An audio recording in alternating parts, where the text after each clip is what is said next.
Sgúltach bheith an seo ar mí amagah don áilte sin. Nis, tá roinnte go bhíosan sin a féchan torm is ará. Tá súil aithne gom ar an mog sin. Gach seans go bhéchan se ar annach chud gay porn. Na, ní amach maga.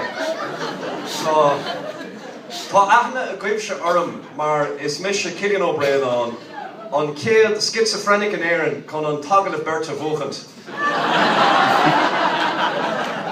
Anam mórla rá. Bhí é dína caiint meáir an seanós an sin agus tá teora go gomsa meáir an seanós. Massam féin tá is a gom conas ar thosaigh sé. Bhí fearán fadó. Bhí sé sínte amach i bóbéigean agus bhí sé canna ó cúig mé go dtí an siopa agus an sinrna sé dearúd ar na focail. Agus ceallaigh mé